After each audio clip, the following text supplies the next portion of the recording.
Hey, Adam. Yes. We don't have time for a witty banter because I got somewhere to go. So that's it. Are you sure? No, really, I'm serious. Dude, stop. I got places to go. So much that I could. Cut off.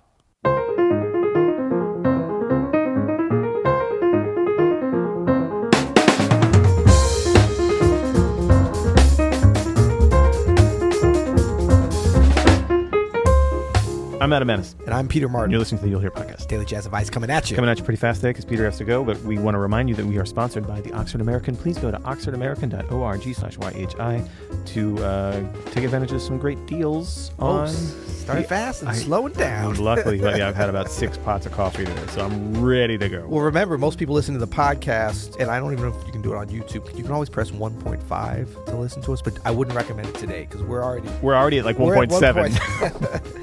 You might want to listen to this. I always wonder, why would someone... They have an option on most of the podcast players to listen at 0.5. So today would be good because we're going to talk fast, right, and then it'll slow us down. VJ Iyer was in 2000. Sorry, that sounds like Finding Dory all of a sudden. Today we have a speak Big shout out to Disney. Keep on creating. Okay, let's go. I love how you shout out these worldwide man, we're trying to help startups. We're a fellow startup, man. Come on. Big shout out to Nike. All right. Keep on lacing. We got a speak pipe from David. Please send your speak pipe to you'llhear.com. Send us your questions. We want to answer your questions. So this is David's question. Hi, Peter. Hi, Adam. This is David from Los Angeles. I had a question with respect to the use of fills, both in playing solo piano and also while accompanying vocalists or other instrumentalists. I was particularly curious to see what practice routines and strategies you had with respect to the use of fills and also when to use them, when not to use them. Thanks again. Awesome podcast. Looking forward to listening. Fills, how to practice them, when to use them, when not to use them. That's right. That's a good question. I don't know that I've ever practiced this. I don't think I have. But definitely listened to it a lot. Because I remember being really unsure about how much, how little to do. And I remember going through a bunch of pianists that I liked. And you mentioned vocalist and instrumentalist. It's not super different, I don't think, for either one. But checking out and being, kind of surprised and amazed at the variety of ways to go about this. So that was, I guess, eventually kind of gratifying in that knowing that there's not necessarily a right or wrong answer. There's definitely a wrong way to do it when you're clashing. Yep.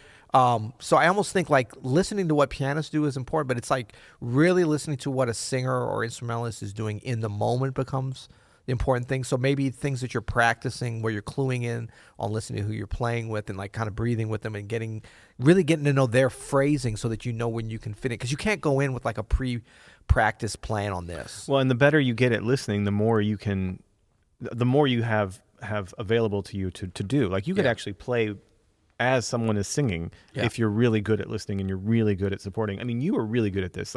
David, I recommend checking out Peter's stuff with Diane Reeves because you have this totally down and a unique way of doing it. And you, I think, are on the busier side of, I mean, you don't play busy, but it's you can play a lot and it still sounds completely appropriate and adds a lot. I think that's the key. Make sure that what you're doing is not, you're just doing to be doing, but you're actually hearing things. Play what you hear. And to do that, you have to listen to who you're filling in. Great point. That's probably going to be the most important thing you hear about this today. Make it additive, not extraneous, because, I mean, obviously you don't want to clash, but I think you're right in that you can play busy at times when the music calls for it. You can even play at the same time. It's not just about, I mean, the kind of base level is, you listen to the phrasing of the instrumentalist or singer and then try to play in the cracks. But that's, if you only do it like that, it gets boring. Yep.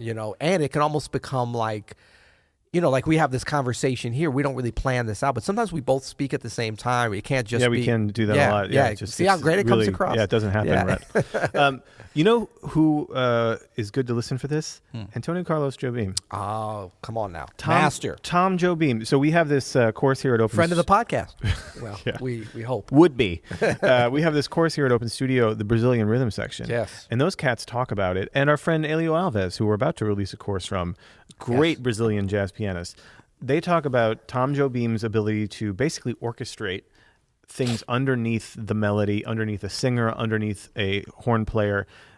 If you think about it like that, Yeah. If you think about an orchestra on the piano, and that the fills that you do, if you want to call them solo fills, or if you want to call them melodies underneath things that are happening, it becomes a lot clearer what's appropriate. Well, because I think Jobim, he's such a master of, obviously, he doesn't need me to say it, creating masterful melodies, some of the most iconic melodies ever created in the world. But the solo fills, it's almost like a little mini melody.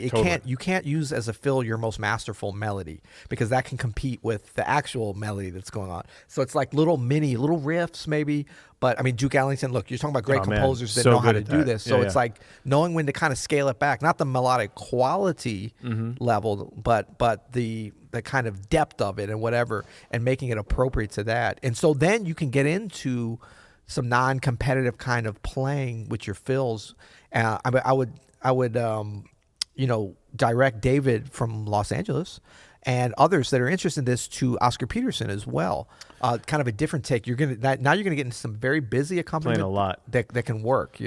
Man, you know who I was listening to just this morning? I was listening to the John Coltrane, Johnny Hartman. They Say It's Wonderful, that first track off that record. Yeah. McCoy gets a little busy on there, He can right? do it, though. And it sounds awesome, man. He's filling around the melody like crazy. Yeah, and definitely not someone who would come up in conversation as a great vocal accompanist.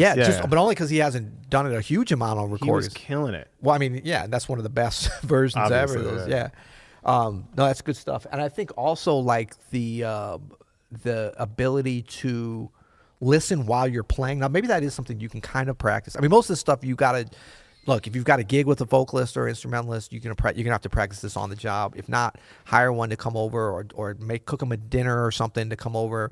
Practice doing it. Yeah. But you can kind of get into the mentality of it. But don't play anything you're not hearing, and always listen to who it is that you are supporting, and you'll be fine. Nice. Yeah.